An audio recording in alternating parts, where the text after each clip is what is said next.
Necesitamos medios que no griten, medios que te escuchen sin prejuicios, medios que estén financiados solo por los oyentes. No esperes a otro momento. Hazte mecenas y únete ya a la Resistencia Cafetera. radiocable.com/mecenas. Buenos días, cafetera. Somos Jaume y Elia y os escuchamos cada mañana desde Benidorm, aunque llevábamos mucho tiempo haciéndolo por separado. Yo desde Berlín, desde donde escucharos cada mañana era efectivamente conectar a través del hilo de Ariadna con la realidad matria. Por eso quiero agradeceros el enorme calor que nos dais a las personas que, como yo, tuvimos que emigrar en busca de oportunidades. En la primera cita con Elia le pregunté, ¿eres de la Resistencia? Y ahí la conquisté un poquito, porque se dio cuenta de que la cafetera también podía ser hogar si retornaba. Por eso decidimos hacernos mecenas y devolver así una parte de todo lo que nos dais. Esperamos poder hacerlo durante mucho tiempo. Un saludo, Resistencia. Son las 8:30 de la mañana. Las 7:30 en la Casa Museo de José Saramago. En Tías, Lanzarote. Buenos días, mundo.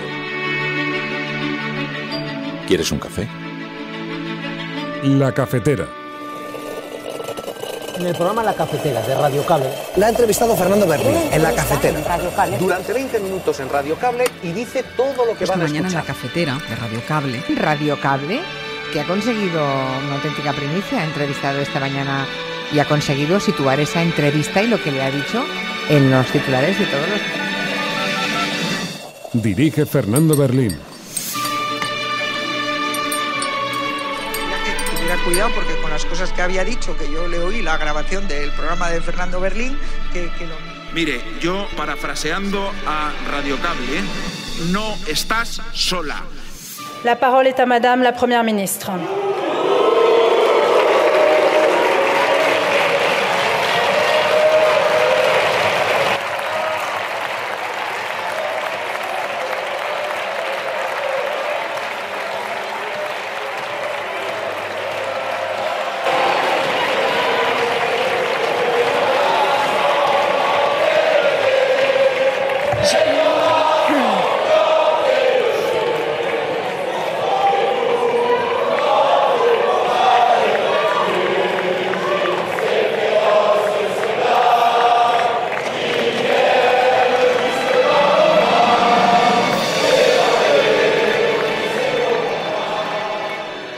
Que yo les puedo dar explicaciones, pero por supuesto las explicaciones no son excusas frente a quien tiene que ir todos los días al almacén y se encontró con este aumento. Hay una explicación, la explicación es que la sequía hizo aumentar el precio de la carne, el aumento del precio de la carne, que fue de más de 20 puntos, influyó en casi un punto en la medición general de la inflación y también de alguna manera pasó con los lácteos. Los precios que están en el régimen de precios más controlados o de precios justos no sufrieron aumento. En los precios controlados el aumento no llegó a los 5 puntos. Gracias, comisaria. La quiebra del Silicon Valley Bank y de otros 2 bancos estadounidenses de menor tamaño es motivo de preocupación, ya que se trata de la mayor quiebra desde la gran crisis financiera del 2008. Desafortunadamente, tengo que decir que las lecciones de la crisis de 2008 parecen ya olvidadas. Llevamos mucho tiempo alertando desde mi grupo sobre el riesgo de la reversión en curso de la regulación financiera y el caso del SVB nos da la razón. Desde las medidas desreguladoras de Trump en 2018, el SVB ha estado sujeto a un escrutinio y unos requisitos regulatorios menos estrictos por motivo de proporcionalidad. Pero lamentablemente, esta misma tendencia tengo que decir que se está observando en la UE, donde estamos avanzando peligrosamente hacia un acuerdo sobre Basilea que no va a respetar los estándares internacionales. A nosotros nos hubiera gustado que a lo largo de esta ley que hoy aprobamos se hubiera discutido sobre, por ejemplo, el abandono animal en España, sus causas, sus razones, cómo hacerle frente. Algunos cuantifican en que más de 300.000 animales se abandonan en nuestro país, lo cual es una vergüenza. Nos hubiera gustado que se hablara del maltrato animal, de cuál es su relación con actividades como la caza, por ejemplo. ¿Por qué se impide que los perros de caza tengan los mismos derechos que el resto de los perros? Este es el tipo de debates que a nosotros nos parecen necesarios. Lo que hemos propuesto es que sean portavozas mujeres quienes hagan frente a la ultraderecha y a esta moción fake condenada al fracaso. En ese caso, proponemos que intervengan mujeres no solo del Gobierno, sino también de los grupos parlamentarios, principalmente porque la principal característica que tiene la ultraderecha española es que es machista. Es la bandera fundamental que han levantado a lo largo de estos años, oponerse a los derechos de las mujeres de una manera absolutamente salvaje. Por tanto, yo creo que tiene sentido, teniendo en cuenta además que el movimiento feminista es el movimiento social más transformador de nuestro país, que está siendo capaz de dar las mejores respuestas a las preguntas clave de nuestro tiempo, al reparto de los cuidados, el reparto del trabajo asalariado, la lucha contra las violencias contra las mujeres.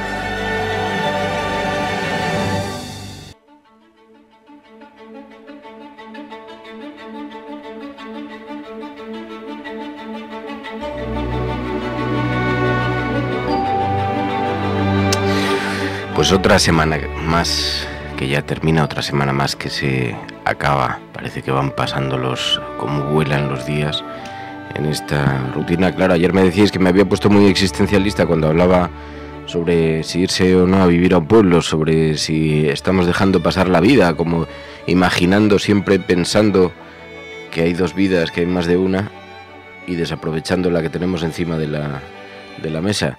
Luego me decís que me pongo existencialista, pero no negaréis cómo pasan los días. Bueno, aquí estamos una vez más. Cuando termina la semana, el viernes, aquí estoy sentado en el estudio, son las 6:30 de la mañana, un poquito más tarde, 6:48. Y aquí todavía no ha salido el sol, todavía está en penumbra la ciudad, en esas horas en las que huelen las ciudades a sitios agradables. Luego ya empieza a llenarse con el tráfico, con el ruido, con el follón y cambia el rostro de la ciudad, pero a estas horas todavía da gusto mirar por la ventana. Bueno, muy buenos días a todos. Vamos a analizar la actualidad hoy con la mirada puesta en asuntos muy dispersos, porque no hay un gran asunto que centre completamente la atención. Sí tenemos la votación sobre la ley animal, que la vimos ayer en el Congreso de los Diputados, la advertencia que lanzó además Juancho Pérez Uralde cuando decía: nos hubiera gustado debatir sobre grandes asuntos, pero aquí solo se ha debatido sobre fake news, sobre temas que ni siquiera estaban en la agenda, ni siquiera estaban incluidos en la ley, y que sin embargo las mentiras, las exageraciones, las hipérboles, las fake news han hecho que se apoderen del debate temas que ni siquiera estaban sobre la misma. Vamos a hablar de eso. Vamos a hablar ayer en la Asamblea de París. Sale adelante finalmente la reforma sobre la ley de jubilación del gobierno de Macron, una reforma muy liberal que ha sido contestada en la calle con unas protestas extraordinarias. Ayer había una nueva jornada de protestas, además en todas las grandes ciudades, con choques con la policía importantísimos. En Francia hemos visto algunas imágenes en París increíbles. Bueno, intentaron un mecanismo para saltarse la votación en el Senado del gobierno de Macron. Ayer se levantó parte de la Asamblea, se pusieron a cantar la Marsellesa, una imagen que también os podéis imaginar que se ha vuelto extraordinariamente icónica y que esta mañana sí forma parte del catálogo de noticias. Miembros de la oposición mostraban carteles contra el aumento de la edad de jubilación a 64 años, mientras la primera ministra, Elisabeth Borne, trataba de intervenir en la Asamblea Nacional durante el debate de la reforma de pensiones. Se levantaron y las imágenes se han convertido en toda un símbolo, en toda una... Además, claro, a golpe de Marsellesa. Y el titular hoy en el periódico El País: Macron aprueba por decreto la contestada reforma de las pensiones. La vía expresa agrava el conflicto de la calle, es rechazada por la oposición porque el presidente francés Emmanuel Macron tuvo que recurrir a la vía del decreto para aprobar esta reforma de las pensiones, porque empezaba a sospechar que igual no iba a tener mayoría suficiente. Sabéis que el proyecto ha desatado protestas masivas y no tenía mayoría en la Asamblea Nacional, así que ordenó activar un artículo de la Constitución que permite la vía expresa antes de la votación. Los diputados se pusieron en pie y empezaron a cantar la Marsellesa. Ambiente de agitación, dice el periódico El País. No sé si de agitación, de oposición, de protesta, pero el caso es que se ha vuelto una imagen bien simbólica. Paralelamente, aquí en España, un Consejo de Ministros extraordinario aprobó la reforma de pensiones, iniciar los trámites. Y aquí, sin embargo, ha sido acogida una reforma radicalmente diferente que pone el objeto en otros asuntos, pero una reforma que ha sido bastante bien acogido por los socios parlamentarios, por lo menos en las declaraciones públicas, y iremos viendo después en el desarrollo. Bueno, pues hoy tenemos así una cuestión encima de la mesa interesante, pero es viernes, los viernes también intentamos poner el foco en otros asuntos que no están necesariamente en la actualidad. Tenemos que hablar de videojuegos hoy en la cafetera, que hablaremos con Anuen. La verdad, un videojuego que yo no conocía, es un clásico, porque es un videojuego, no sé si es del año 2008, es un videojuego hace un porrón de tiempo, alguno de vosotros puede que os suene. Vampiro Mascarada, Bloodlines. Hablaremos con Anuen para que nos hable de esto, porque intentamos afrontar también el fin de semana con algo de ocio, con algún plan propuesto, que puede ser en materia de videojuegos o en materia de series. Hablaremos con Ana Pastor sobre Alaska Daily. La historia de una periodista es una serie más breve, creo que son episodios de 45 minutos, yo he visto el primero y la verdad es que me ha parecido bastante amable. Cosa que se agradece en este tiempo que estamos viviendo, porque no hay cosa más angustiosa. Mira que me ha gustado The Last of Us, que tendríamos que hacer un especial, pero capítulo a capítulo, porque había chimi para comentar a cascoporro. Pero como no queréis que hagamos spoilers, nos gustan los spoilers, no podemos comentarlos. Pero es verdad que un capítulo de The Last of Us suponía irte a la cama pensando que te estaban invadiendo los hongos, y te deja la cabeza bastante licuada. Mientras que hay series más amables, y en este caso la propuesta para esta semana es una de esas. Alaska Daily, una periodista que tiene una mala experiencia con una noticia, la echan de su trabajo en un periódico muy popular de Nueva York, y se tiene que ir a trabajar, se va finalmente a trabajar a un pequeño pueblo en Alaska, a un periódico chiquitito, local, de información local. Y entonces el periplo ese, no solamente, claro, al que sea periodista pues le encantan estas cosas, nos encantan mucho estas cosillas, pero para el que está fuera de la profesión es una serie que está bien, es amable, se deja ver, es agradable para irse a dormir, o sea, lo tiene todo. Y luego hablamos de ella si queréis. Bueno, pues esto es lo que se refiere a las cosas de la actualidad. ¿Cómo están ustedes? ¿Cómo se encuentran? ¿Cómo va todo?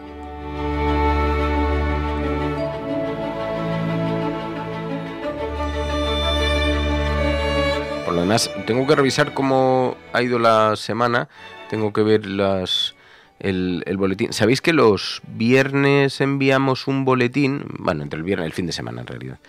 Enviamos un boletín a los suscriptores de la cafetera con el resumen de los acontecimientos de la semana y también con las conclusiones extraídas después de la conversación con la audiencia, porque ocurre una cosa, nosotros empezamos el programa de una manera, pero la propia conversación también lo va conduciendo en la dirección que quiere, y la propia participación de los oyentes, tanto a través del chat como a través de los comentarios en Twitter, como a través de los mensajes de audio que nos enviáis, como a través de los otros mecanismos de participación. Y eso hace que varíe también el contenido y que extraigamos también algunas conclusiones sobre los temas que vamos colocando sobre la mesa, y la propia conversación, que hace que repensemos muchas de las cosas tal y como las planteábamos, ¿no?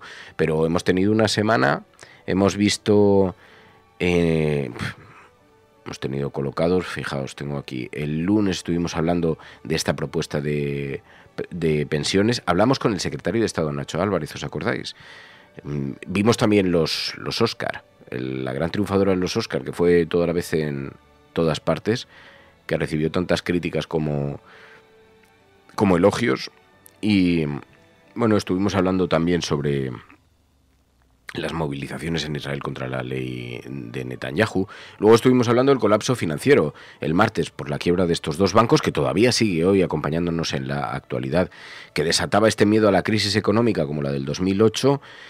Hablamos también de aquellas palabras del Papa diciendo sentirse afectado por los muertos, tanto ucranianos como rusos, en esta guerra, deseando una rápida paz.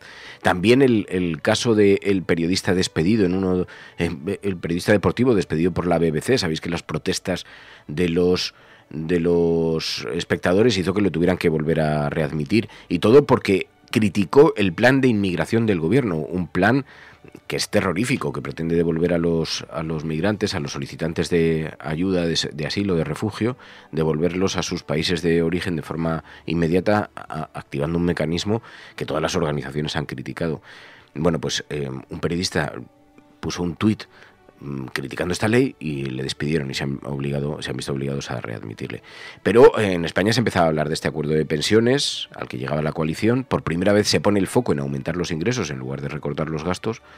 Y luego estuvimos hablando con Uralde también esta semana, ¿os acordáis? Del plan Biden para explotar el petróleo en Alaska, que ha provocado un enorme rechazo entre todas las comunidades indígenas, entre todos los pueblos, entre las organizaciones no gubernamentales.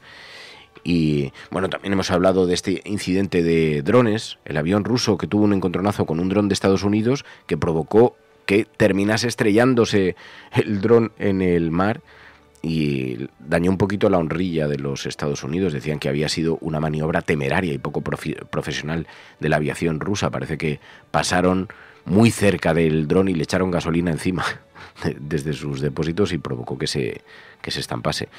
Y escuchamos también la entrevista, ¿os acordáis? A la persona que intentó disparar contra Cristina Kirchner, justificando que quería matarla por la situación del país. Vimos también el frenazo de la reforma de la ley Mordaza. Decía Esquerra Republicana y Bildu que no se eliminaban los aspectos más lesivos y contestaba el gobierno que es que eso corresponde a otras leyes, que no corresponde a esta. Hemos hablado de muchas cosas a lo largo de estos días que siguen hoy todavía, que están hoy todavía sobre la mesa de la actualidad. Entonces, si queréis, lo que podemos hacer es observamos un poquito el resumen, lo que ha dado de sí, y vemos cuáles de ellas continúan todavía colocadas en el objetivo del análisis. Esto es La Cafetera, queridos amigos. Un tipo en pijama está sentado en el estudio, en penumbra, en la azotea de un edificio en el corazón de la gran ciudad, anhelando, soñando algún día con poder decir eso mirando a los árboles. Buenos días, mundo. ¿Quieres un café?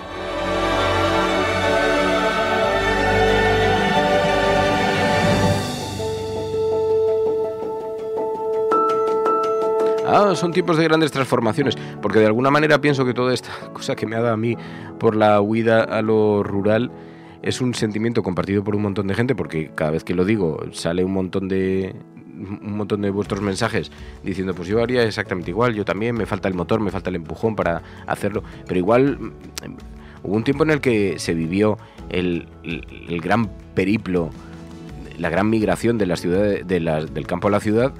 En algún momento tendrá la cosa que dar marcha atrás, ¿no?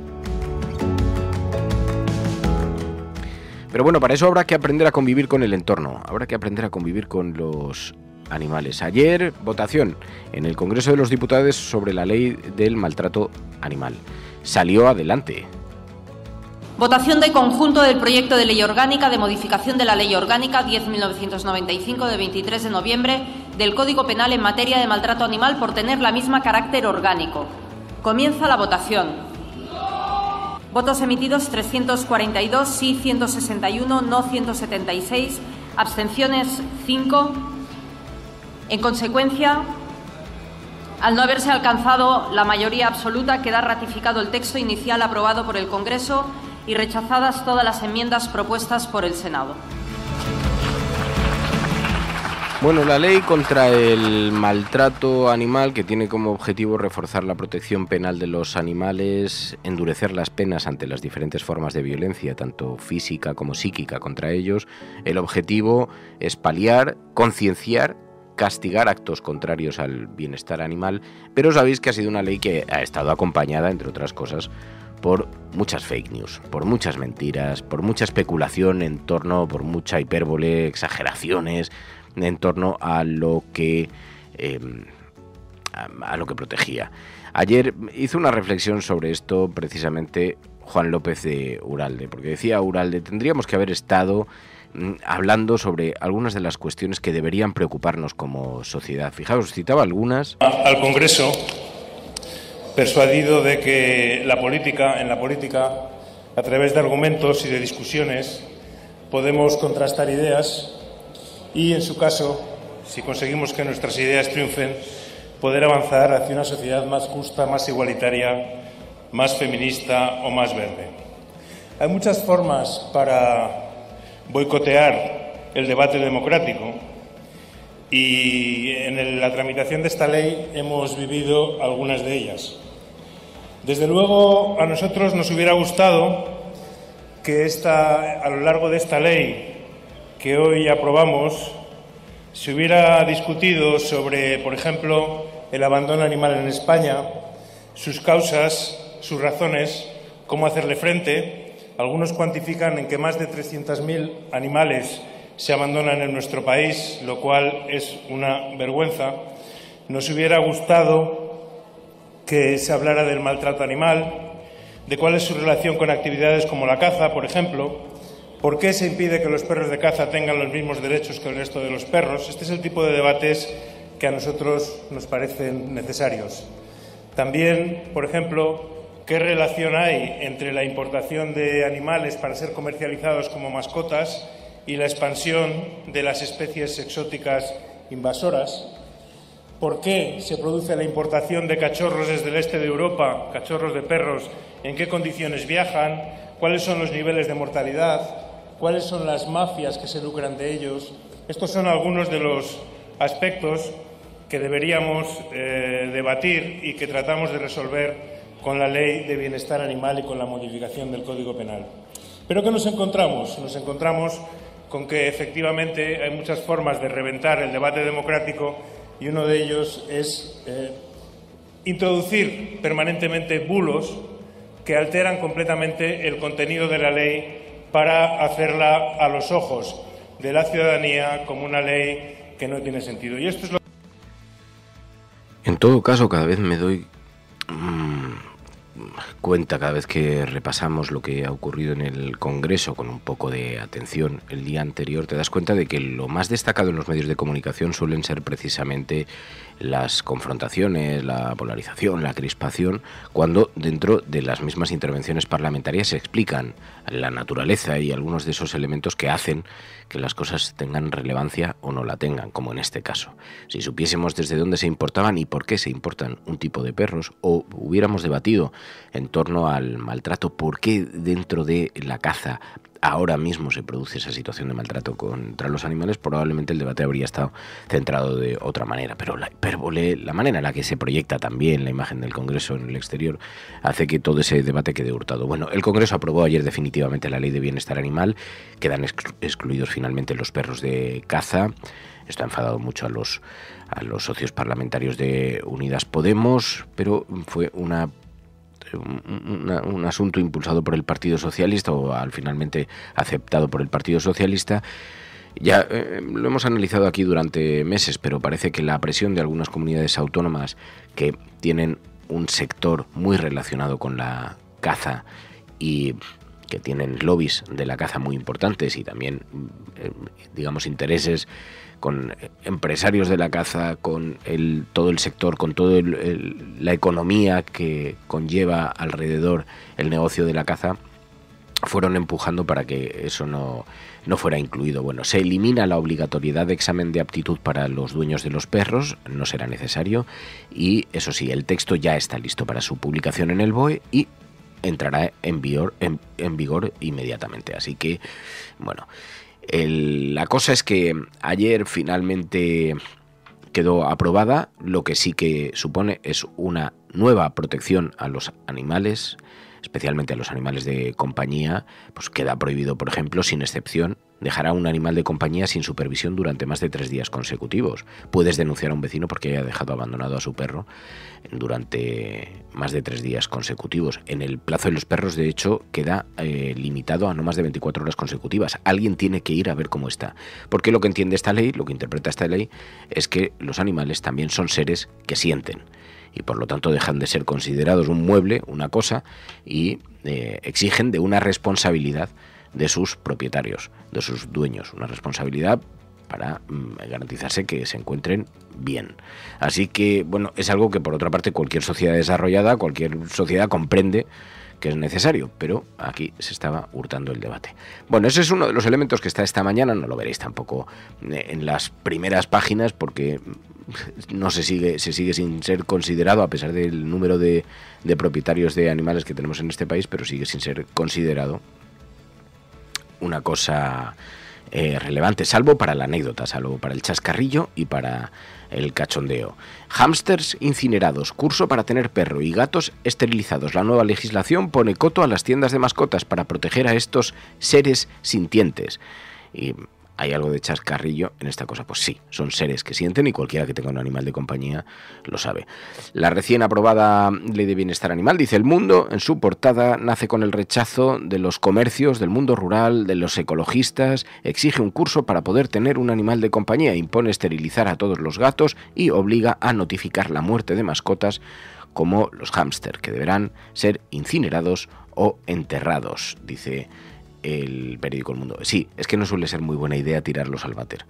Lo digo porque algunos querrían que las cosas funcionasen igual que antes, pero si nos vamos a la hipérbole... El caso es que, bueno, este es uno de los asuntos que no está de lleno en las portadas, sí aparece tangencialmente en algunas de ellas, pero nos parece que es un asunto que es destacado porque cambia también la aproximación de la sociedad a la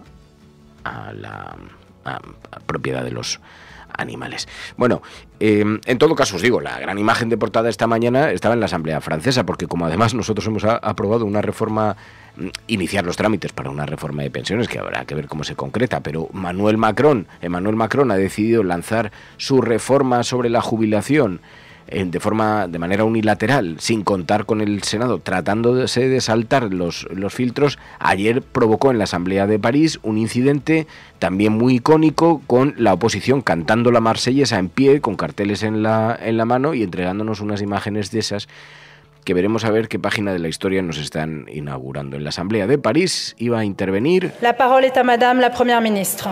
La primera ministra, y cuando iba a tener la palabra se ponen en pie los senadores, sus señorías, con carteles en la mano en contra de la decisión de no someter a votación esta reforma, y se lanzan a cantar, a entonar la Marsellesa.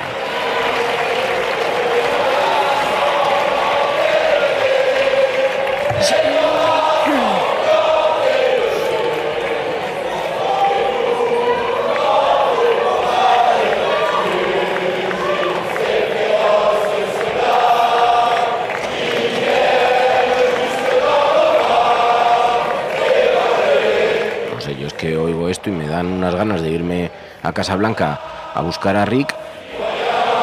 Y entonces nos encontramos en las portadas, en las principales portadas, la aprobación por decreto de la reforma de las pensiones deja muy tocado a Macron, porque el presidente francés renunció a someter su plan a la Asamblea Nacional para evitar otra previsible derrota, y 3 grupos de la oposición anunciaron ayer que presentarían mociones de censura al gobierno de Emmanuel Macron, aunque parece que hay escasas posibilidades de que prosperen, pero son un nuevo factor de desestabilización, dice el periódico La Vanguardia hoy en su portada, en el momento más convulso de Francia, sumida en una grave crisis política y con unos incidentes en la calle.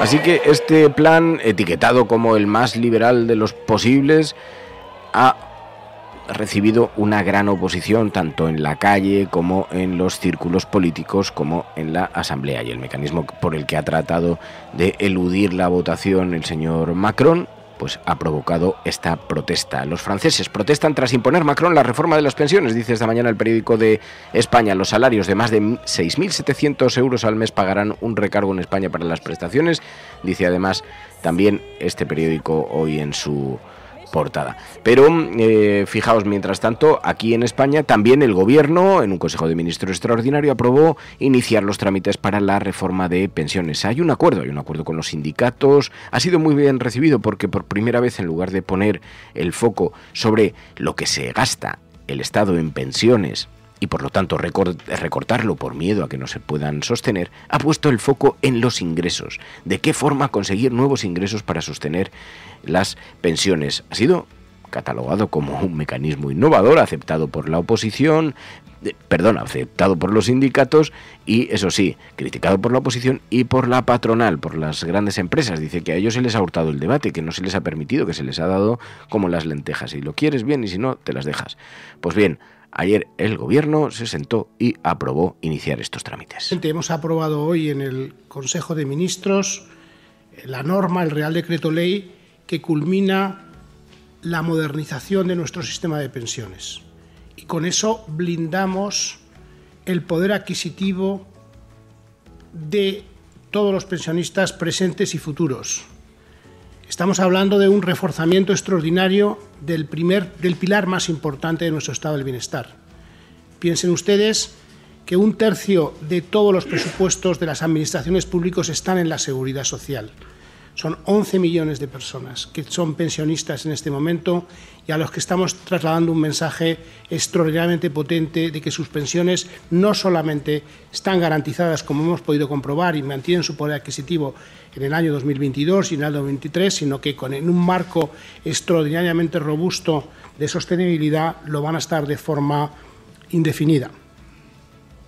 Pero es que además, con la reforma que hemos aprobado hoy, introducimos elementos muy importantes desde el punto de vista de la equidad y la solidaridad del sistema. Por una parte, damos solución y mejoramos la situación de personas que tienen carreras irregulares, carreras volátiles y que se van a ver beneficiadas en sus pensiones con esta reforma. En segundo lugar, incorporamos de forma progresiva en los próximos años una mejora por encima de la revalorización media de las pensiones, tanto de las pensiones no contributivas como de las pensiones mínimas. En tercer lugar, reforzamos las medidas ya existentes para reducir la brecha de género y beneficiamos así a las mujeres que se jubilan. Y en cuarto lugar, en la medida que estamos introduciendo un mecanismo de equidad intergeneracional que sustituye al factor de sostenibilidad, estamos, beneficiando a muchos jóvenes que en ausencia de esta solución y con el factor de sostenibilidad anterior verían reducidas sus pensiones de una forma creciente en el tiempo. Así que ayer el Gobierno aprobaba esta reforma que nace de un consenso en el espacio progresista que invita a pensar que no será especialmente polémica. Bueno, mientras tanto la economía lo que pasa es que está en una situación de máxima atención porque, como sabéis, la caída del Silicon Valley Bank en Estados Unidos ha arrastrado también a algunas entidades financieras internacionales. Ayer escuchábamos a Ernest Urtasun en Bruselas ante la Comisión Europea. Decía, a pesar de que todo el mundo está diciendo, bueno, son bancos diferentes, son problemas diferentes, pero Urtasun alertaba de la desregulación bancaria, de cómo tras la llegada de Donald Trump a Estados Unidos se eliminaron algunos de los filtros de contención que han permitido ahora la caída de esta entidad, el que asumiese ciertos riesgos que le han conducido a la caída.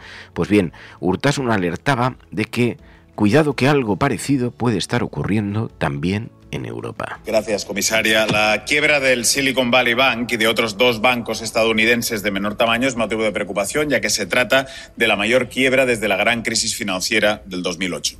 Desafortunadamente, tengo que decir que las lecciones de la crisis de 2008 parecen ya olvidadas. Llevamos mucho tiempo alertando desde mi grupo sobre el riesgo de la reversión en curso de la regulación financiera y el caso del SVB nos da la razón.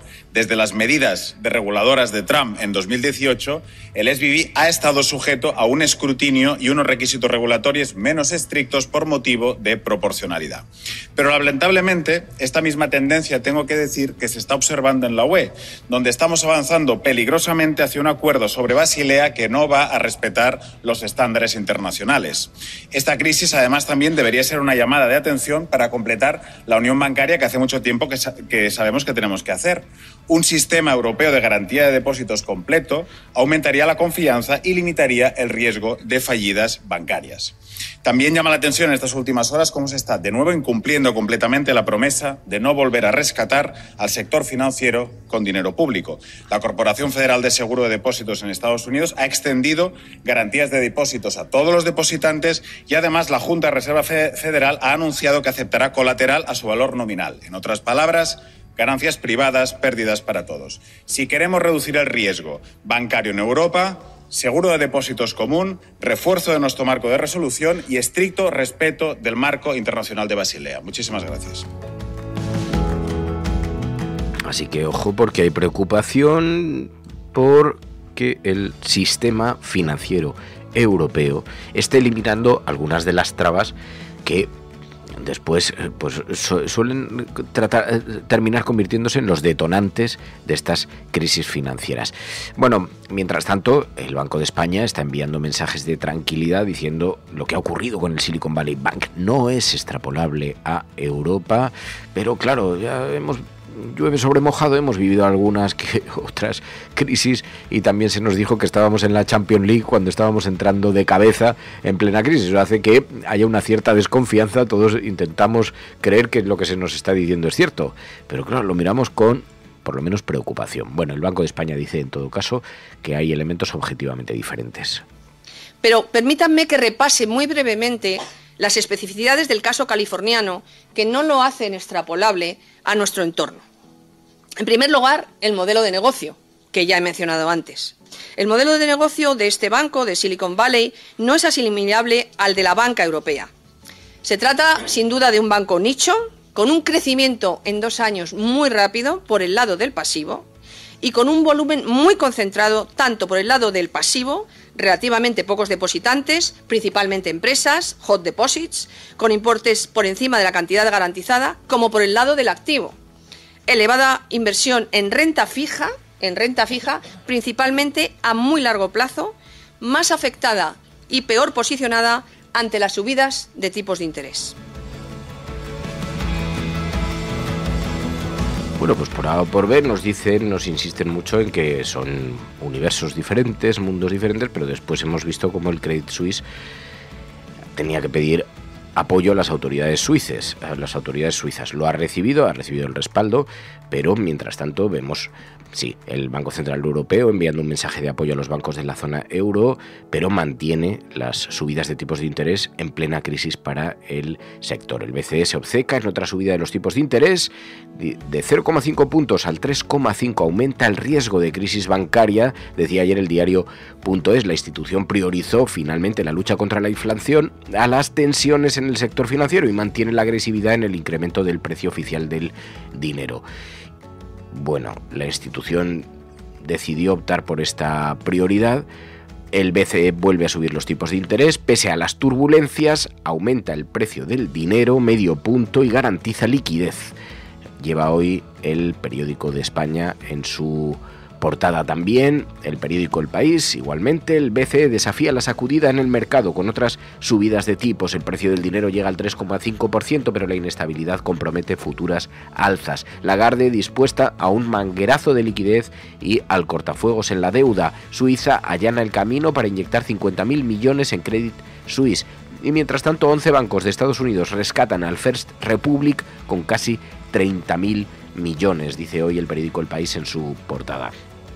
Es un asunto, en todo caso, que esta mañana ocupaba la atención también de los medios. En La Vanguardia, donde escribe nuestro Pedro Ballín, el BCE sube los tipos, pero las bolsas asumen que habrá liquidez bancaria, dice el periódico La Vanguardia. Lagarde prima el freno a la inflación y deja el precio del dinero en el 3,5%. El Euribor diario cae al estimar la banca que no se endurecerá la política monetaria.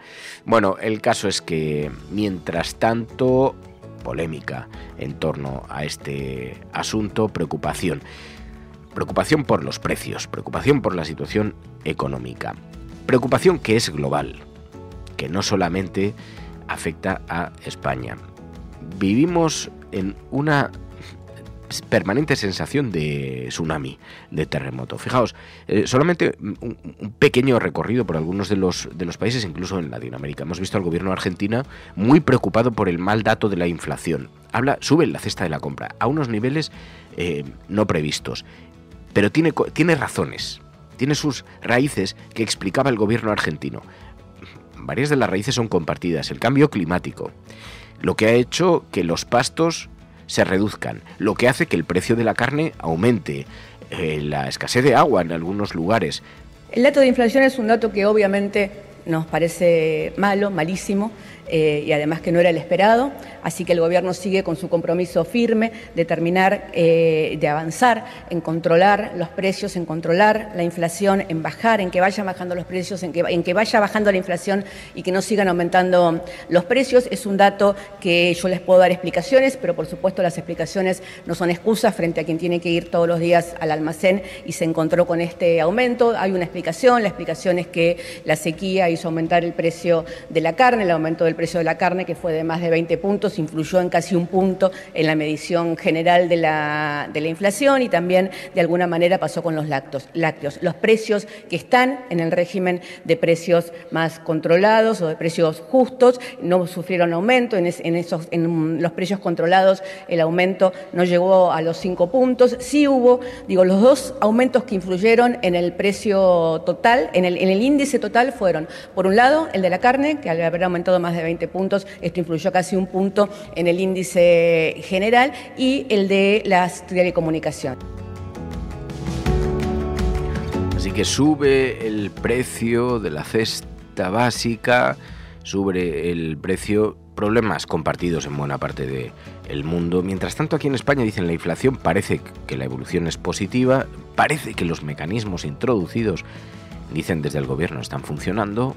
La tendencia que se refiere a la evolución de los costes continuamos afirmando, y es el mismo análisis que hacen otros gobiernos y que hace también Comisión Europea o FAO, es positiva, pero está tardando en revelar efectivamente esos efectos.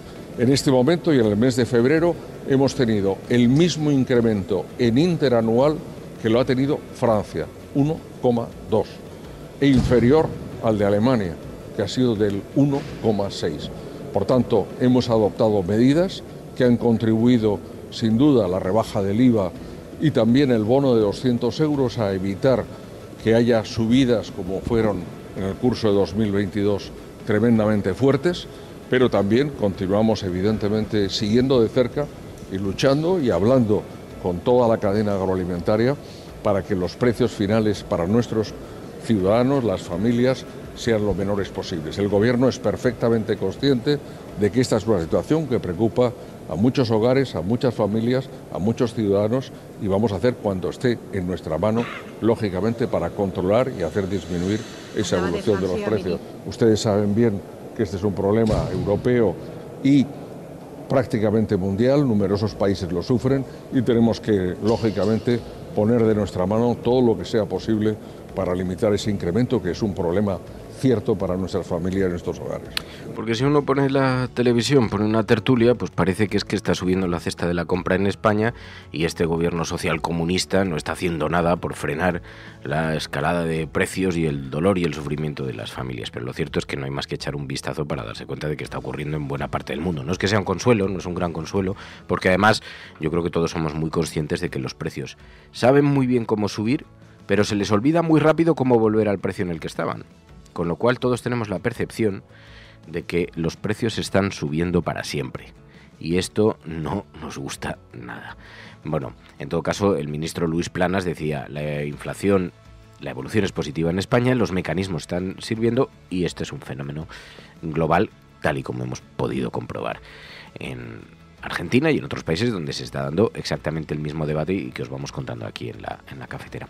Otra cosa que en la que tenemos que fijarnos. Ayer sabéis que compareció en rueda de prensa Ramón Tamames, candidato elegido por la extrema derecha para defender una moción de censura contra Pedro Sánchez, contra el gobierno del Partido Socialista. Si esa moción de censura prosperase, caería el gobierno socialista y sería presidente Ramón Tamames. Nadie cree que vaya a prosperar porque de momento solo cuentan con el apoyo del Partido Popular y del Partido Vox, de la extrema derecha. Eso sí, con la abstención del Partido Popular, hasta ahora lo que sabemos es que se van a abstener, que es una suerte de apoyo implícito, pero no les da el apoyo abierto.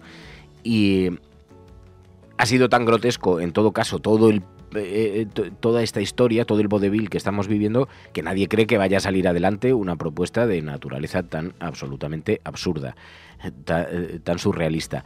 Pero sí estamos escuchando al candidato Ramón Tamames. Ayer compareció en rueda de prensa. Intentaba tender algunos puentes con la formación que le ha elegido después de llevar semanas de desencuentros, porque todas las materias que ha tocado han provocado terremotos internos dentro de la propia extrema derecha. Incluso la filtración de su discurso, que lo hemos conocido a través del diario.es ayer, ya lo sabéis, que lo analizamos aquí en profundidad en el programa. Incluso la filtración ha provocado un auténtico terremoto por las cosas que dice, porque habla sobre la inmigración con una cierta tolerancia humana, que tampoco es que haya hecho un ejercicio aquí de puertas abiertas para todos, sino que dice que hay que ser sensible, que el Mediterráneo no se puede convertir en una tumba, algo que diría cualquier católico en la puerta de una iglesia. Tampoco es que sea una cosa muy... un poco de sentimiento de humanidad para con esa gente, pero como no es lo que dice Vox, como no es lo que dicen sus militantes, pues entonces han estallado en los comentarios que ha hecho sobre la bandera, diciendo que la extrema derecha abusaba demasiado de ella. Ahora dice que el gran elemento común que les une es la bandera. Ha intentado, digamos, introducir algunas cosas en el debate que lo hagan más cercano. Va a ser la semana que viene, así que va a tener protagonismo en la prensa a cascoporro, pero Ione Belarra desde Podemos insistía: dado que esto es un vodevil, que no es más que una teatralización, que todo el mundo sabe a dónde conduce, quienes deben contestar tienen que ser las mujeres, porque como además uno de los principales elementos que utiliza la extrema derecha para confrontar contra la sociedad es el feminismo, pues está más justificado que nunca, y lo expresaba Ione Belarra con estas palabras. Lo que hemos propuesto es que sean portavozas mujeres quienes hagan frente a la ultraderecha y a esta moción fake condenada al fracaso. En ese caso proponemos que intervengan mujeres no solo del Gobierno, sino también de los grupos parlamentarios, principalmente porque la principal característica que tiene la ultraderecha española es que es machista. Es la bandera fundamental que han levantado a lo largo de estos años, oponerse a los derechos de las mujeres de una manera absolutamente salvaje. Por tanto, yo creo que tiene sentido, teniendo en cuenta además que el movimiento feminista es el movimiento social más transformador de nuestro país, que está siendo capaz de dar las mejores respuestas a las preguntas clave de nuestro tiempo, al reparto de los cuidados, el reparto del trabajo asalariado, la lucha contra las violencias contra las mujeres. Teniendo en cuenta eso, yo creo que tendría sentido, sabiendo además que es una moción que no va a salir adelante, que seamos las mujeres quienes representemos ese país que ya está en marcha, ese país que avanza frente a quienes nos quieren hacer retroceder al pasado, que es la ultraderecha, que además anticipo, porque conociéndoles bien, creo que será así, no van a hablar de los problemas reales de España, sino de la agenda ultra que a ellos les interesa y que no afecta en nada a la vida real de los ciudadanos y las ciudadanas, que les cuesta hacer la compra, que les cuesta pagar la hipoteca, que quieren pensiones dignas, como aprobamos hoy en el Consejo de Ministros. Tengo que decir que nosotras no hemos propuesto que hablemos nosotras, hemos propuesto que hablen las mujeres. Y yo creo no va de que hablemos nosotras, sino de que sean las mujeres de este país y los avances que representan las mujeres de este país, especialmente los avances feministas que estamos construyendo, quienes les respondan de una manera muy gráfica a esa ultraderecha machista que lo que quiere es retrotraernos al pasado. Hay que reconocerle a Podemos una extraordinaria habilidad para marcar la agenda política, porque ahora se está debatiendo sobre si es conveniente o no ese aspecto, y desde luego es una derivada bien interesante, porque en efecto vemos la extrema derecha está muy inflada con esto. Es verdad que se les ha ido un poquito de las manos por la elección del candidato. Hoy hay una entrevista, por cierto, en el Confidencial.com a Sánchez Dragó, que fue la persona que eligió a Tamames y que se la sugirió a Santiago Abascal, al líder de la extrema derecha. Según Sánchez Dragó, Tamames está pletórico, se ve en la Moncloa ya, siempre quiso ser presidente.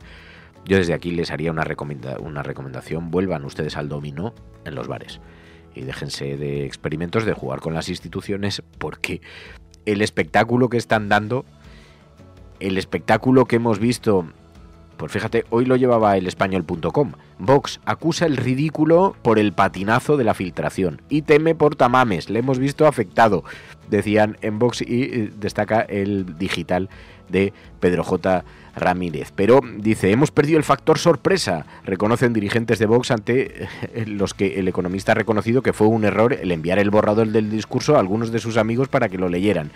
Y uno de esos lo filtró al diario.es. Todo es tan grotesco, todo es tan de vodevil, todo es tan de la España profunda, cutre del chascarrillo, que, como digo, es mejor seguir bebiendo tapones de vino tinto mientras ponemos la siguiente pieza de dominó, querido.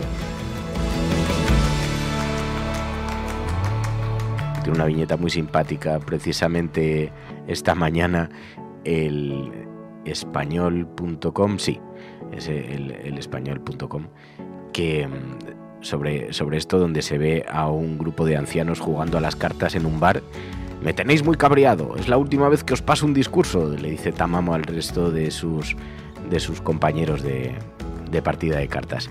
Bueno, el caso es que todo esto es una cosa absolutamente grotesca, pero es verdad, paralelamente pues sabemos que esto es un asunto relevante. Bueno, luego está todo el asunto de Mónica García, la Comunidad de Madrid, Isabel Díaz Ayuso. 2 elementos hay esta mañana en las portadas que son interesantes en nuestra opinión. Según La Vanguardia, la campaña de Madrid se ha enconado por el cobro del bono social energético. El popular Osorio y Mónica García de Más Madrid ingresaron la ayuda. Ahora hemos sabido también por La Marea que la diputada del PP, Beatriz Pérez, también cobra el bono social térmico. Se suma al de sus 2 compañeros en la Asamblea de Madrid, porque además de Enrique Osorio, hemos sabido también que Alfonso Serrano, también diputado del PP, también cobra ese bono energético. Ha habido un buen lío a cuenta de este asunto, pero es un bono que cobran las familias numerosas. Nos podrá parecer mejor o peor, habrá que cambiarlo o no habrá que cambiarlo. En nuestra opinión es conveniente que lo cobren solamente aquellas personas que realmente lo necesiten, cuya situación económica lo necesiten, pero nos planteamos, claro, estas ayudas a las familias numerosas. Generalmente quien tiene una familia numerosa actualmente es porque se lo puede permitir, de manera que no tiene mucho sentido ayudas de esta naturaleza. Otras a lo mejor sí, porque evidentemente se incrementan mucho los gastos, pero digamos que el corte social que se produce ya por el hecho de haber podido tomar la decisión de tener muchos hijos, algo que se produzca de forma incidental pero bueno, otra cosa es que como sociedad decidamos que es importante la natalidad y que entonces el que tenga muchos hijos, pues ayudarles de alguna manera, pero a día de hoy es difícil de disociar. Uno de los líos que tenemos, y el otro gran lío, está en la portada del periódico El País, porque todo esto también ha desvelado nuevamente el carácter de Isabel Díaz Ayuso. Hemos conocido en las últimas horas un mensaje enviado por la presidenta de la Comunidad de Madrid. Perdón por el capítulo diario sobre este tema, pero de verdad es que es tan grotesco. Isabel Díaz Ayuso ordenó a sus diputados ir al choque directo contra la oposición. Hoy la izquierda está acabada, matadlos, dijo en un mensaje que apareció en los teléfonos de los 65 diputados del Partido Popular antes del pleno de la Asamblea Regional. Con esta directa, explícita instrucción a sus diputados, Ayuso se vanagloriaba del archivo de la investigación europea sobre la comisión de su hermano por las mascarillas. Lo de mi hermano queda en nada. La existencia del texto ha sido confirmada por el periódico El País. Hoy la izquierda está acabada, matadlos, sin cuartel. Así que fijaos cómo está el panorama. Bueno, esto es La Cafetera. Si lo estás escuchando, no estás sola. Vamos a elevar un poco la mirada y vamos a hablar de la prensa internacional. Programas de radio, de televisión en España, la prensa burlándose de nuestra propuesta. Podrán decir todos los periódicos del mundo lo que quieran. Que a democracia va ganar. En España, el ex vicepresidente del gobierno... En España finaliza el recuento de votos en los comicios municipales y autonómicos con una participación del 64%. Rodrigo Rato is under investigation. Dejaré lo mejor de mí, para poder estar a la altura de la confianza que ustedes me han entregado. No olvidamos justicia, verdad, respeto. Seguimos.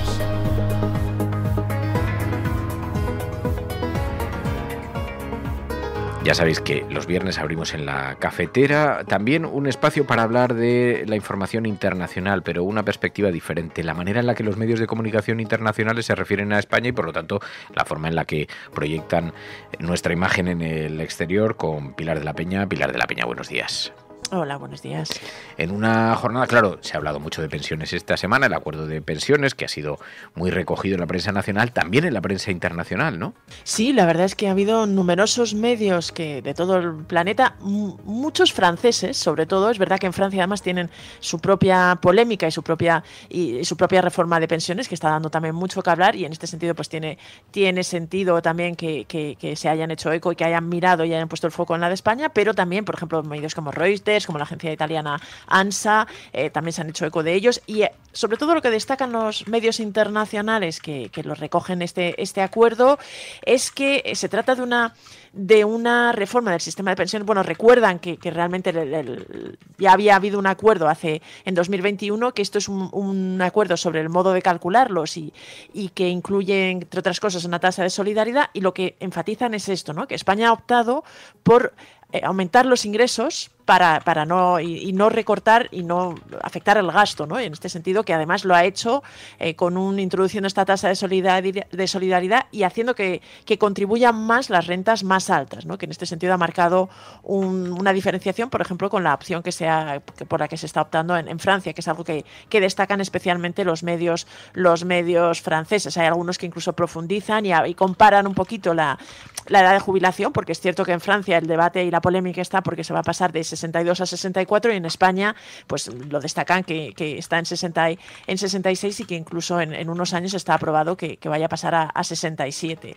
Pero sí que ya ha llamado mucho la atención el hecho de que haya sido con este gobierno, que haya sido además con el acuerdo de los sindicatos. Es el segundo aspecto que más se destaca, sobre todo es de los medios franceses, que en este sentido en Francia hay un gran rechazo a la reforma de Emmanuel Macron a nivel sindical, y que ha habido numerosas movilizaciones. Aquí se pone de relieve que quienes se oponen son precisamente los empresarios, la patronal, que entre otras cosas va a tener que financiar más la hucha de las pensiones, y ha tenido bastante eco en este sentido, pues de forma positiva. Se ha señalado además que es una reforma de pensiones de izquierda, que es verdad que era un requisito de Bruselas, pero en general ha sido recibida con bastantes buenas opiniones. También en estos días, otro de los asuntos que han centrado la atención aquí en España ha sido la ley Mordaza, el fracaso para reformar la ley Mordaza. ¿Esto ha tenido repercusión en algún medio de comunicación fuera? Pues mucha menos, aunque sí he encontrado, por ejemplo, un artículo en Radio France International, la radio francesa, que lo titulaba así, ¿no? El fracaso a la hora de reformar la ley Mordaza, la ley de seguridad, ¿no? Explicaba un poco cómo la comisión parlamentaria, que llevaba casi 4 años, al menos en el gobierno y en la izquierda, se hablaba desde hace 4 años de la necesidad de reformar la ley de seguridad ciudadana, apodada la ley Mordaza. Pues sin embargo ahora se ha sabido que la comisión parlamentaria ha cerrado prácticamente en falso, y destaca la radio francesa que ha sido la posición intransigente de los independentistas catalanes y vascos en referencia al rechazo a Esquerra y Bildu a votarla, y los argumentos que han puesto, lo que ha imposibilitado que se reformara esta ley. Compré un poquito esta versión del Partido Socialista, de que ha sido la negativa de estos dos partidos, pues pidiendo que se prohibieran las bolas de goma o las devoluciones en caliente, estas dos condiciones, las que han tenido como consecuencia que al final no se tocara y no se vaya a abordar la reforma de esta ley. Algunos oyentes nos han estado pidiendo, que ya me explicaréis de dónde os nace este repentino interés, esta repentina devoción por esta historia, pero algunos oyentes nos estaban pidiendo estos días que nos acercásemos a este anuncio que ha hecho el gobierno. Leonor va a empezar su formación militar de 3 años. Creo que eso sí que ha tenido bastante repercusión fuera, ¿no?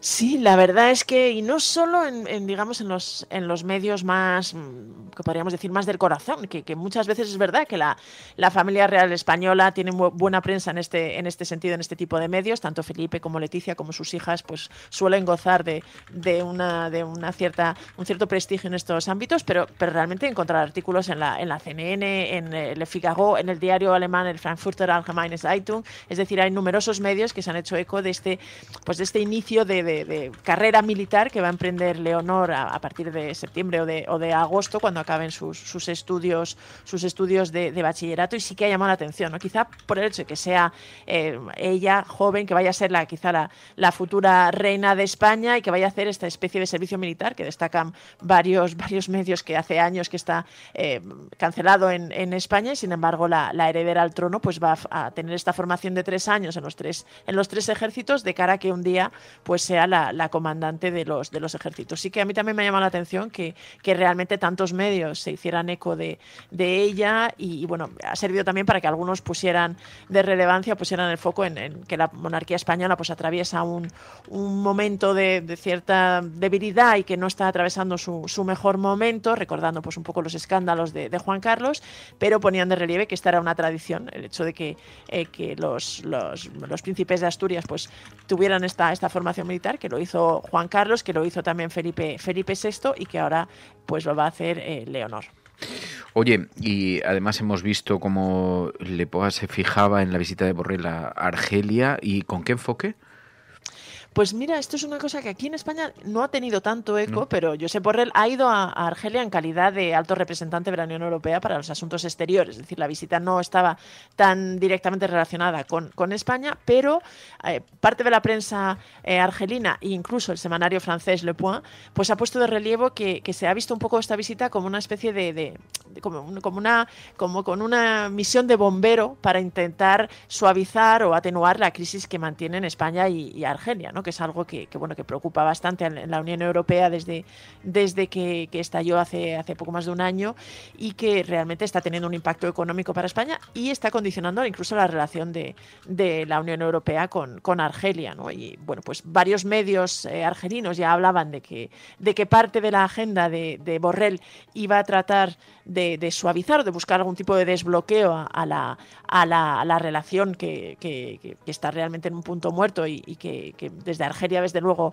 se ha suspendido, excepto digamos los tratados de gas, se ha intentado suspender o frenar prácticamente todo el intercambio comercial y esto ha tenido un impacto económico para ambos países, ¿no?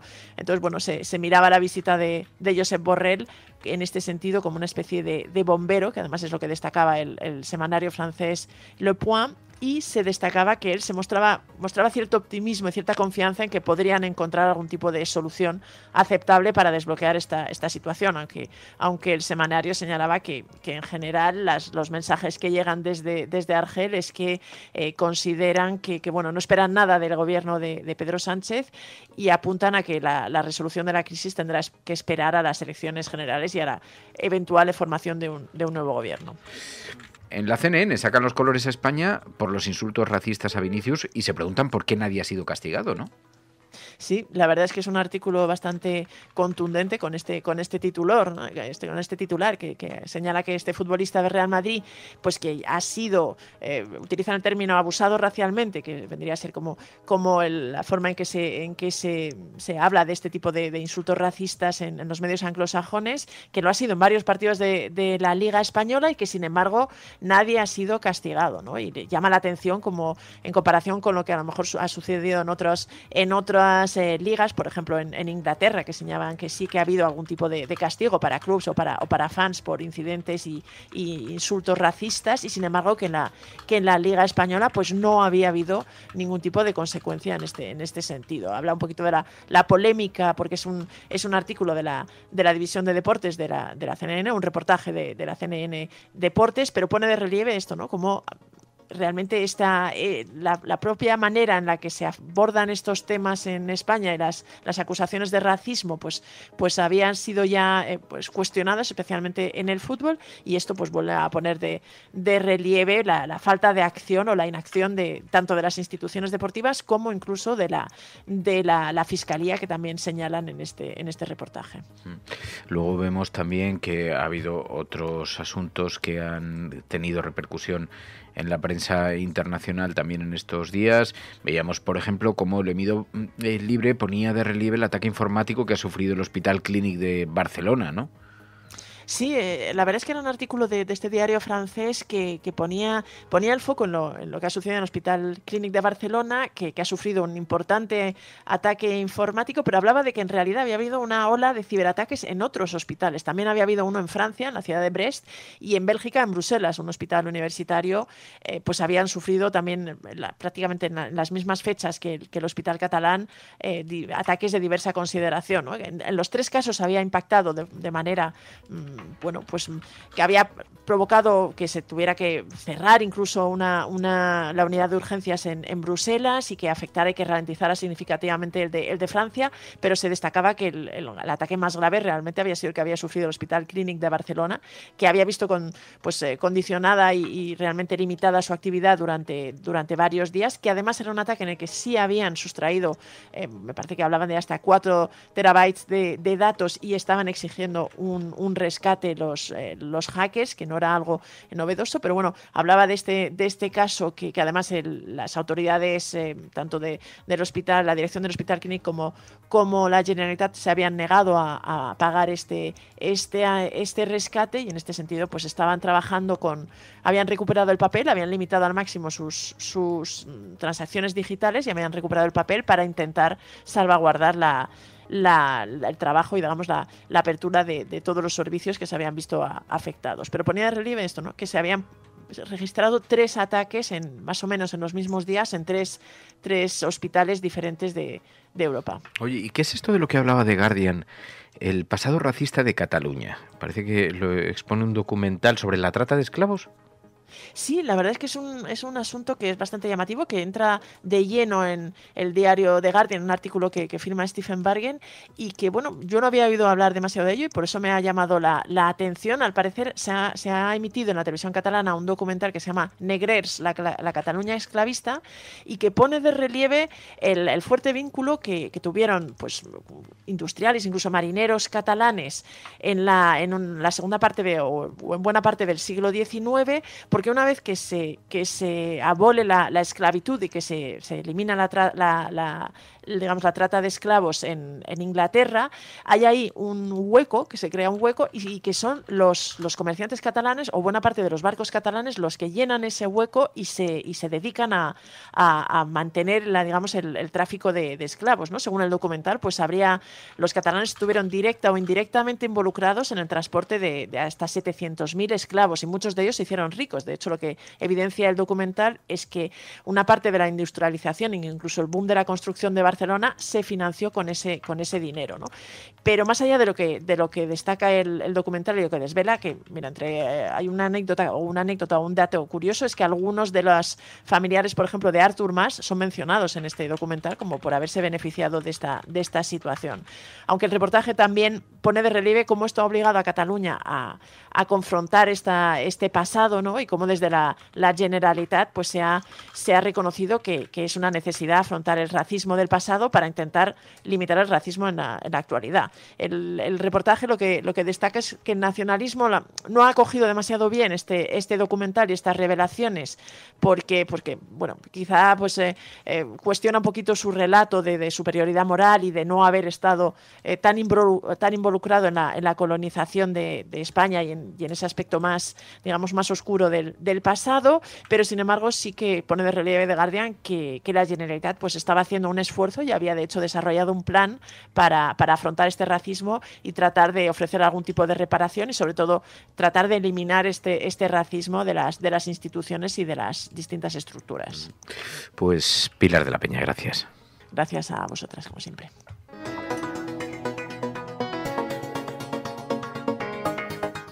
La Cafetera y Neutral presentan Plata o Plomo. El mundo en series. En el Juego de Tronos o ganas o mueres. Con Fernando Berlín y Ana Pastor.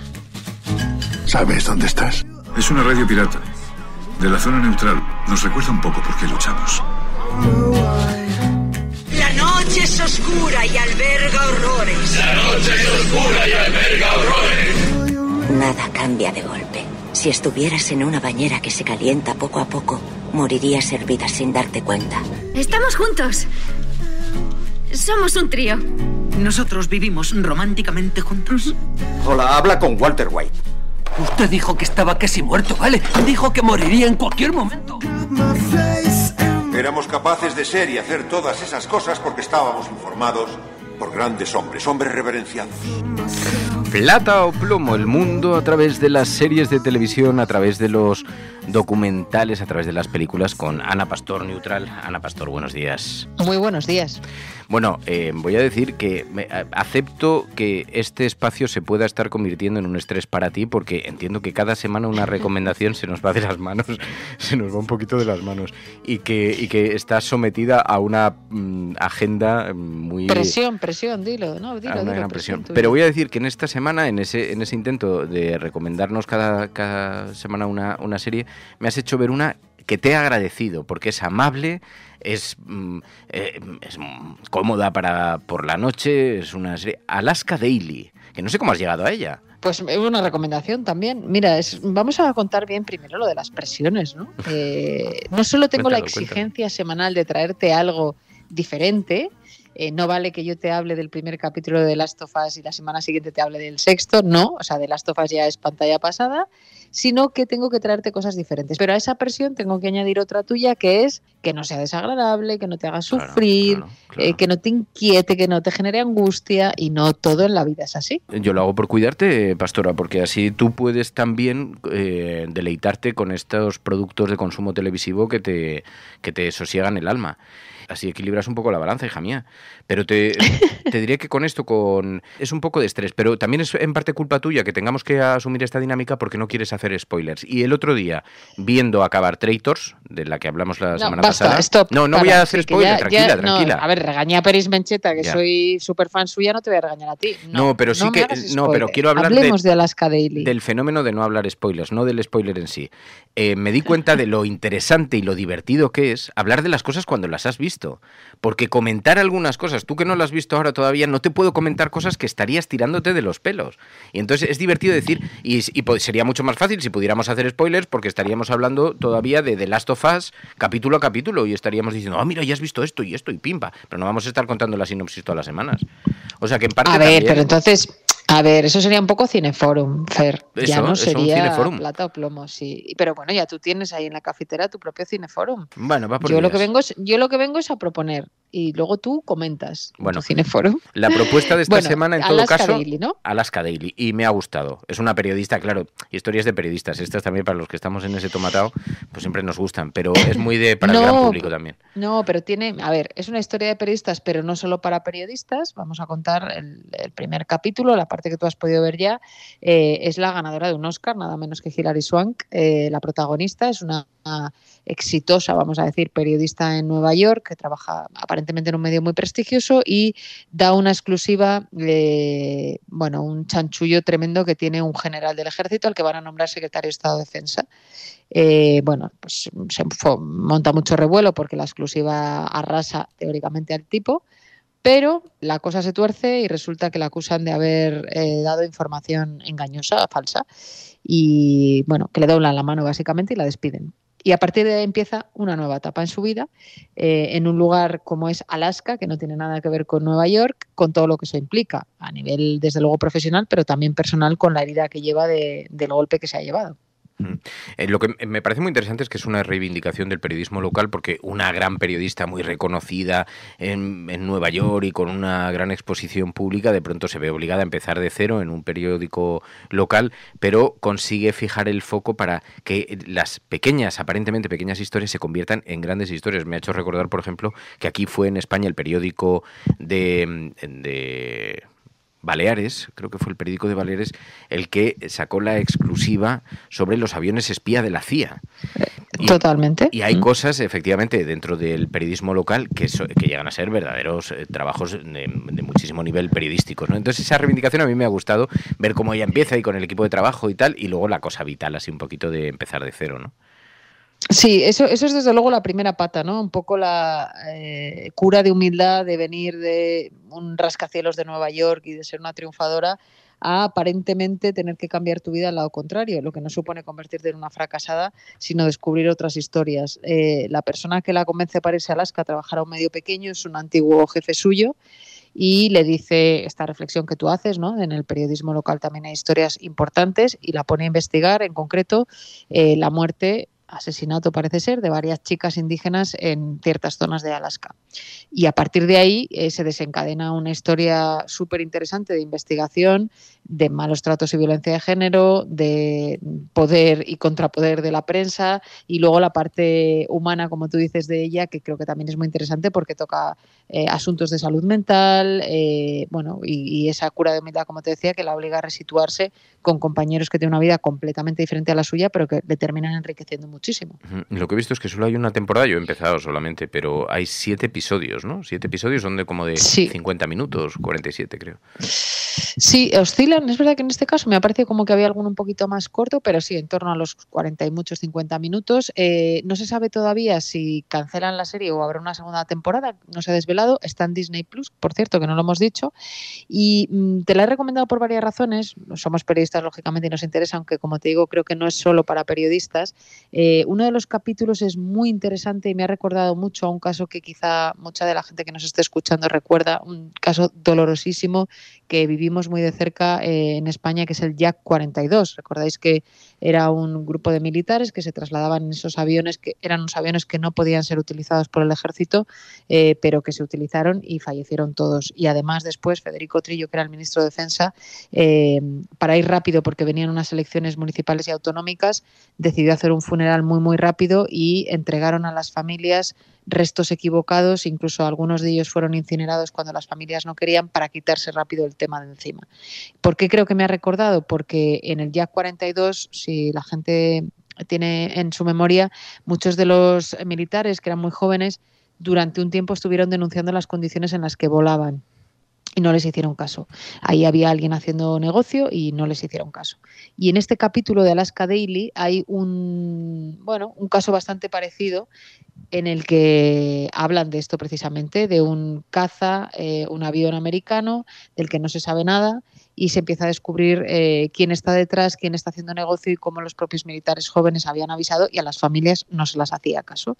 Es uno de los temas que investiga el equipo de periodistas y me ha recordado mucho porque en concreto con una de las familias del Yak 42, con dos, con la familia de Curra Ripollés y también con la familia de Paco y de Amparo, yo he tenido mucha relación personal y es súper desgarrador lo que les pasó y bueno, de alguna manera pues me ha recordado.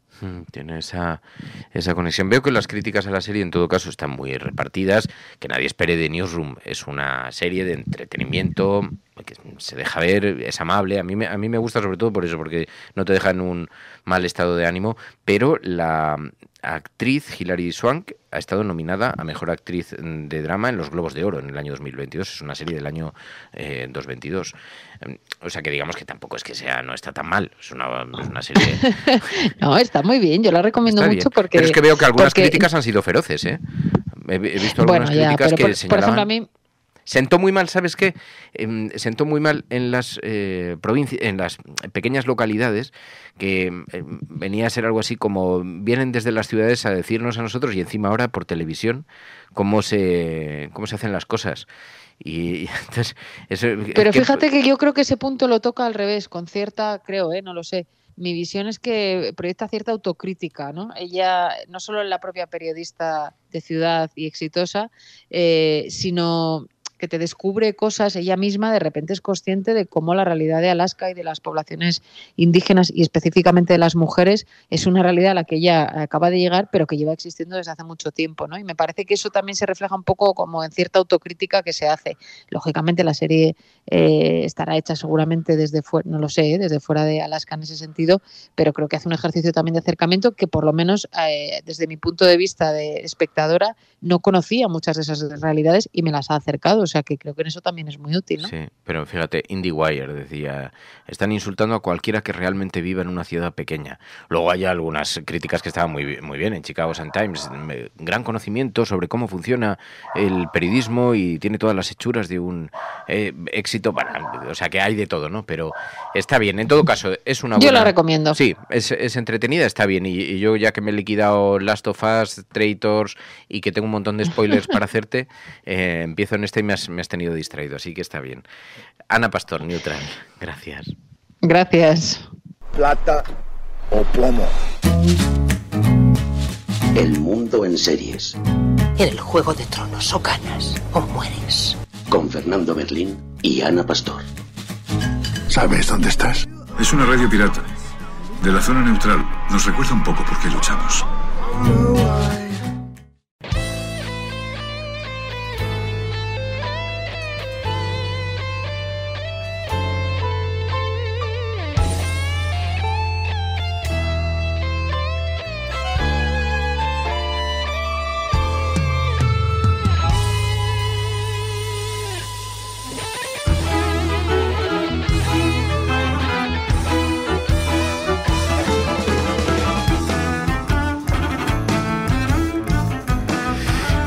Bueno, pues los viernes sabéis que abrimos un capítulo para hablar de videojuegos aquí en La Cafetera. Es una sección que grabamos los jueves, en el rato que dedicamos a chatear, grabar, conversar, en ocasiones también a jugar aquí en directo por las tardes, y los viernes se emite esta sección, que además es interesante porque es una sección confeccionada por los propios oyentes de La Cafetera. Tiene esta característica especial. Hoy, Anuen, buenos días. Buenos días. Hoy con una propuesta que decías, habías sugerido que querías comentar. Es un videojuego que no es reciente. Vampiro, La Mascarada, Bloodlines. Es muy retro. Es muy vintage, sí, es muy retro. ¿De qué año es? Es del año 2004. Teniendo en cuenta, tiene casi 20 años ya el juego. Ah, pues tiene muchos años, pero lo has jugado un montón de veces entonces. ¿17 puede ser? Sí, puede que incluso alguna más, pero solamente le he conseguido acabar una vez, eso sí. Ah, vale. O sea, has jugado 17 veces, pero solo lo has acabado en una ocasión. No porque me cansase o porque fuese difícil, sino porque tiene muchos bugs. Ah, porque eso sí, creo que salió con bastantes bugs, ¿no? Era horroroso, era injugable al principio, pero tiene una comunidad de fans maravillosa que se ha encargado de ir corrigiendo durante un montón de años todos los bugs, traduciéndolo, añadiendo mejoras, de todo. O sea que no salió en ese estado original, sino que poco a poco ha sufrido alguna transformación desde el año 2004. Y me decías, ¿qué argumento tiene? Porque lo que nos gusta también es como hay gente que escucha esto, que no ha jugado nunca a un videojuego, pero que nos escucha, mi tía Blanca o mi madre incluso, que me decían, oye, pues yo no he jugado a videojuegos, pero me gusta escucharos hablar de ello, o incluso me hace pensar, voy a jugar. ¿Qué argumento tiene? ¿Qué personajes tienes que manejar? ¿En qué historia te metes? Bueno, lo primero de decir que está basado en el juego de rol de Vampiro la Mascarada de White Wolf, y en el mundo de tinieblas. Uh-huh. Y tú eres un vampiro recién creado que no sabes ni qué es lo que ha ocurrido. Empieza el juego simplemente con que coges, te vas a una habitación súper cutre con alguien y a la mañana siguiente amaneces, no sabes lo que ha pasado, es muy raro y de repente abren la puerta, te llevan a un teatro y hacen una ejecución pública de tu sire, que es el vampiro que te ha creado, y de repente te encuentras ahí como que le debes la vida al que parece que dirige el cotarro. O sea que es un juego de vampiros. Está basado en un juego de rol que es bastante complejo y muy completo. Sí, ¿que tú al juego de rol has jugado alguna vez o no? Sí. O sea, sí, lo conoces. Soy súper fan. Vale. Muchísimo, me encanta, es mi juego de rol favorito.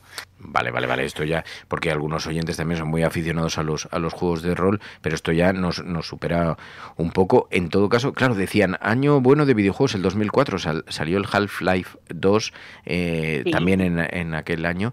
Oye, a ver, una primera recomendación, vale, un universo supongo tenebroso, vampiros, supongo que si es del año 2004 tampoco tendrá unos gráficos que sean...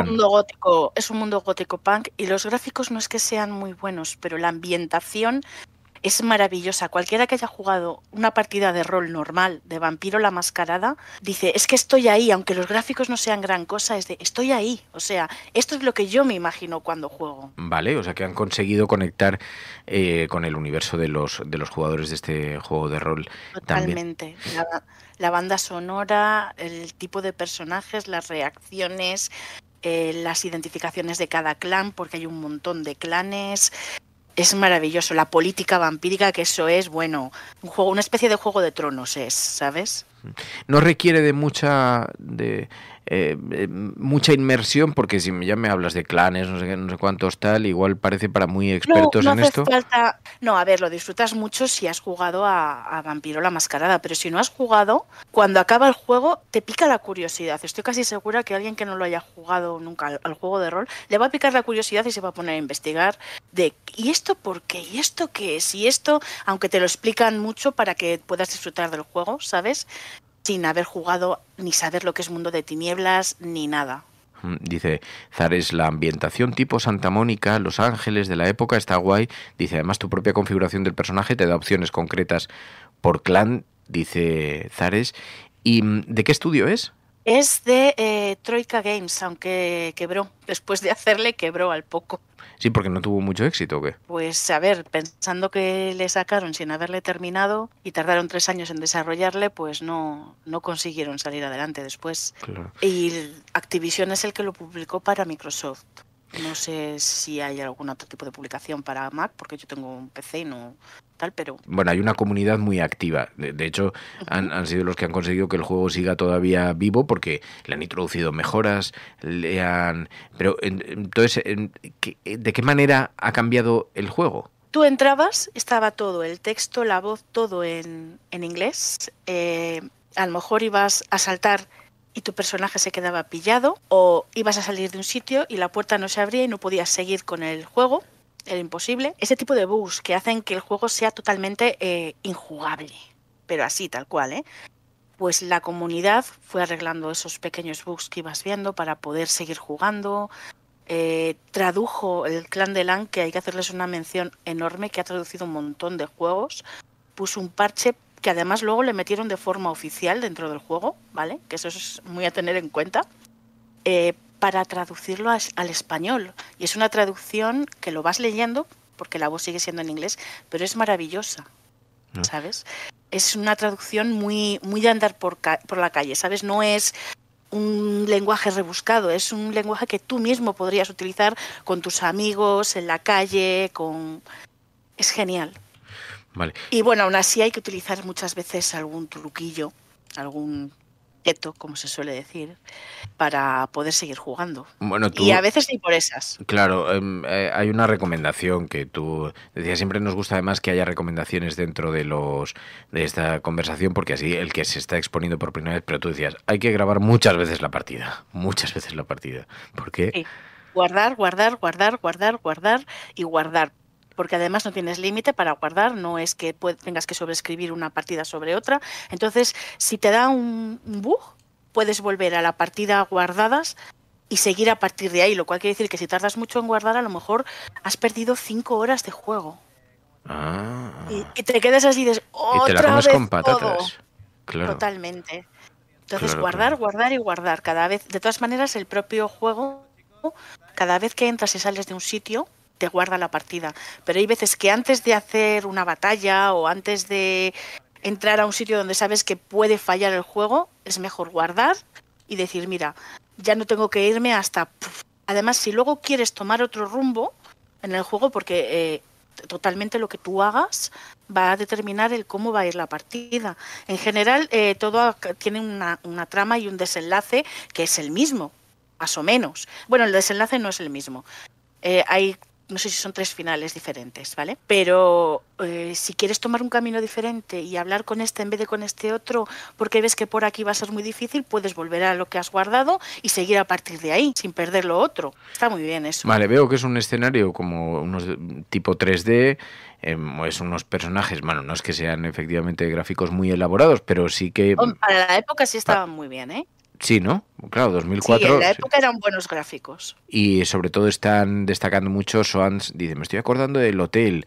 El hotel, dice Zares, la zona favorita del juego. ¿Por qué? ¿Por qué el hotel? Es que es una pasada de misión. Te mandan ir a un hotel que está abandonado y en el cual está un poco basado en El Resplandor, ¿vale?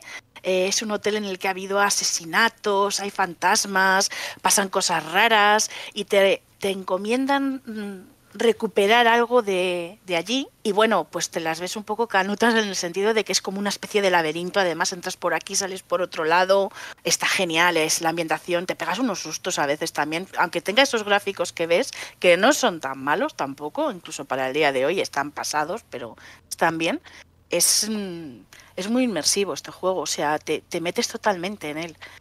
Y luego los personajes me encantan. Hay un personaje, bueno, hay 2 personajes que son mis favoritos, que uno es Jack, que le has enseñado antes, es una especie de señor heavy con el chaleco de cuero, el pelo largo y tal, y luego hay una vampira del clan Malkavian que es maravillosa, es maravillosa. Los Malkavian tienen la característica de que todos están locos, todos tienen algún problema mental, ¿vale? Y esta chica, bueno, es para verlo, no lo voy a desvelar porque es genial. Pone los atributos y entonces tú te vas subiendo la ficha, según subes de nivel, vas subiéndote atributos y cada vez tienes opciones de como hechizos nuevos para lanzarle a la gente. Está genial. ¿Lo has retomado o es que nunca lo abandonaste? Porque claro, a mí lo que me sorprende, me cuesta mucho volver a juegos, o sea, salvo el Red Redemption, que ya sabes que yo de vez en cuando me lo cojo y digo, voy a echarme un ratito, pero yo una vez acabado un juego me cuesta volver a él. No sé si... Pues no, porque como tiene tantos finales diferentes y tantas opciones y puedes ir de buena persona, puedes ir de cabroncete, puedes ir de tal... no te aburres. Entonces yo siempre le tengo instalado por si me apetece volver a echarlo y de repente un día lo cojo y a lo mejor ese día... Como no tenga nada que hacer, es un olvidaros de mí, no existo. Ya. Pues oye, muy interesante esta recomendación que nos hace Anuen, Vampiro, La Mascarada, Bloodlines, un videojuego del año 2004. Anuen, gracias, de verdad, de corazón, muchísimas gracias. Nada. Cuídate mucho. Venga. Un abrazo. Un saludo a todos. Hasta luego.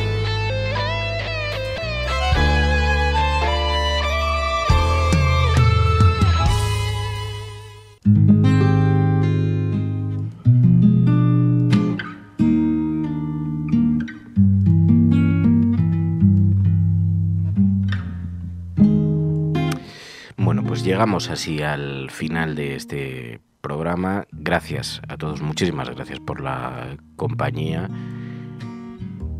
porque es un gustazo saberos ahí y de verdad de corazón muchísimas gracias a todos por hacer posible este proyecto. El lunes no faltéis, además es el día del activista en la cafetera y tenemos una entrevista maravillosa, gracias a Cristina, una oyente del programa que nos ha puesto en contacto con la doctora Amazonas, con la capitán Amazonas. Hace 30 años, Antonia López González, una extremeña, decidió dejar atrás la vida convencional que llevaba y se fue a vivir al Amazonas en un barco hospital por el interior de la selva, ayudando a las comunidades indígenas que están afectadas por la lepra. Hace 30 años, lleva 30 años ayudando a estas comunidades indígenas. Y con el barco, ahora es un proyecto apoyado por ONGs, está trabajando en áreas donde no hay estructura sanitaria. En algunas ocasiones tienen que amarrar el barco y caminar 3 y 4 días hasta llegar a la comunidad bajo lluvias torrenciales, para poder atender allí a los enfermos. Antonia López, vamos a hablar con ella directamente en el Amazonas, o sea que no faltéis el lunes, porque nos demuestra un día tras otro historias como estas, que siempre hay un espacio para la esperanza, siempre hay alguien en quien fijarnos y que resulta ser inspirador. Disfrutad del fin de semana, venga, pasadlo bien. Hablamos el lunes. Gracias de verdad de corazón. Hasta el lunes. ¿Te ha gustado el programa de hoy? Invita tú a esta ronda de café haciéndote suscriptor de La Cafetera.